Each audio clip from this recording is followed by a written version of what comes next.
एक बार नारद जी कहीं से घूमते हुए विंध्य जी के पास आए। विंध्य पर्वत, विंध्य ने उनका बड़ा स्वागत सत्कार किया और उनके मुख से निकल गया कि नारद जी अब हमारे पास कोई कमी नहीं है, खूब भगवान का दिया सब कुछ है, अब किसी प्रकार की कमी नहीं है, हम सर्वानंद में हैं। ये उन्होंने कोई भाववश नहीं, अभिमानवश कहा। तो नारद जी ने अभिमान की जब बात सुनी तो हल्का क्रोध आया। क्रोध में उनकी श्वास गर्म हुई, उन्होंने तेज से श्वास ली। बिंदु को ठीक नहीं लगा। उन्होंने कहा महाराज ऐसा क्रोध आपको क्यों आया? तब उन्होंने बताया कि आपने जो कहा ना कि यहाँ सर्वानंद है, सब कुछ है, ऐसा नहीं है। आपसे श्रेष्ठ हिमालय है, क्योंकि वहां देवता निवास करते हैं और देवादिदेव महादेव निवास करते हैं। तुम्हारे यहाँ तो कोई देव इत्यादि रहता भी नहीं। ये बात विंध्य जी को ठीक नहीं लगी। इन्होंने 6 माह तक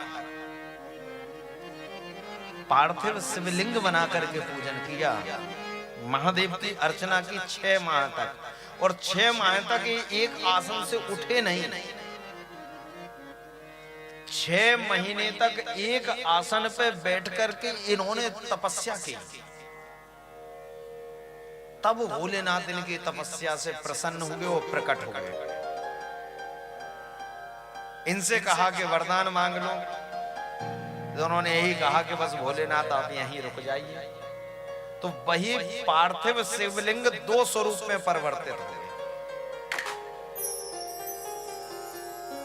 और स्वयं भोलेनाथ ने कहा कि इन दोनों में से किंचित मात्र, लेस मात्र कोई अंतर नहीं समझे। दोनों में से किसी एक का भी कोई दर्शन कर लेगा तो मेरे ज्योतिर्लिंग के दर्शन का ही उसे फल प्राप्त होगा। तो वही विंध्य के जो ओम के रूप में आकृति है, इसी विंध्य का ये अंश है।